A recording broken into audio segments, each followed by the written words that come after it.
नमस्कार दोस्तों भारतीय जनता पार्टी अभी तक अपने राष्ट्रीय अध्यक्ष का ऐलान नहीं कर सकी है। वो ये नहीं बता पा रही है कि उसका राष्ट्रीय अध्यक्ष कौन होगा।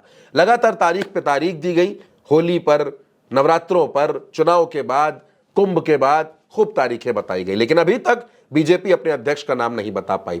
कहा यह गया कि 20 अप्रैल तक अध्यक्ष का नाम सामने आ जाएगा और 20 अप्रैल जेपी नड्डा के कार्यकाल की आखिरी तारीख, जो एक्सटेंशन का कार्यकाल, उसकी आखिरी तारीख, लेकिन अभी तक बीजेपी अपने अध्यक्ष का नाम नहीं बता सकी है। लेकिन इस बीच दिल्ली में कुछ दिलचस्प मुलाकातें हुई।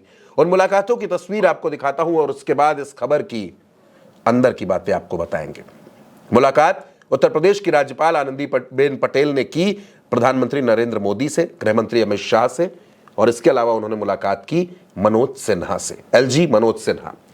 यह मुलाकातें अपने आप में कई सवाल खड़े करती हैं दोस्तों। और इसी बीच कुछ मीटिंग्स हुई। अब मीटिंग्स कैसे हुई उनको भी समझने की कोशिश कीजिए। पहली मीटिंग होती है बीएल संतोष और जेपी नड्डा की, उसके बाद जेपी नड्डा, बीएल संतोष और अमित शाह, उसके बाद ये सब पहुंचते हैं प्रधानमंत्री नरेंद्र मोदी के घर। वहां पीयूष गोयल, अश्विनी वैष्णव ये पहले से मौजूद और राजनाथ सिंह भी उस मीटिंग का हिस्सा बनते हैं। इन तमाम मीटिंगों और तमाम मुलाकातों के बाद एक और तस्वीर आती है, प्रधानमंत्री नरेंद्र मोदी की राष्ट्रपति द्रौपदी मुर्मू से मुलाकात। ये तमाम तस्वीरें कुछ सवाल खड़े करते हैं दोस्तों, लेकिन एक सवाल देश के वरिष्ठ पत्रकार प्रदीप सिंह ने भी खड़ा किया है। प्रदीप सिंह ये दावा कर रहे हैं कि भारतीय जनता पार्टी में जब राष्ट्रीय अध्यक्ष का ऐलान होगा, प्रदेश अध्यक्ष तो कई राज्यों में बदले जाएंगे, ये बात बिल्कुल साफ है, लेकिन जब राष्ट्रीय अध्यक्ष का ऐलान होगा उसके बाद नरेंद्र मोदी की सरकार में कई मंत्रियों की भी छुट्टी होगी और कुछ राज्यों में मुख्यमंत्री भी बदले जाएंगे। प्रदीप सिंह का यह दावा है राजस्थान को लेकर, उनका यह दावा है हरियाणा को लेकर, उनका यह दावा है छत्तीसगढ़ को लेकर और उनका यह दावा मध्य प्रदेश को लेकर। यानी इन चारों राज्यों में मुख्यमंत्री भी बदले जा सकते हैं। यहां भी नए लोगों को मौका मिल सकता है या फिर हो सकता है पुराने चेहरे यहां आपको नजर आ जाए। दोस्तों, भारतीय जनता पार्टी में अध्यक्ष को चुनने में इतना वक्त क्यों लग रहा है? वो भारतीय जनता पार्टी जो करोड़ों कार्यकर्ताओं की पार्टी है, जहां नेताओं की कमी नहीं है, जहां पन्ना प्रमुख, प्रधान और पता नहीं कौन कौन से पदों पर भारतीय जनता पार्टी के कार्यकर्ता हैं, रूट लेवल की रिपोर्ट आलाकमान के पास हमेशा रहती है, जो पार्टी डेटा बनाने में सबसे आगे रहती है, वहां बीजेपी अपना अध्यक्ष क्यों नहीं बना पा रही है? क्या यह लड़ाई नामों की है कि किनको अध्यक्ष बनाए, किनको ना बनाए?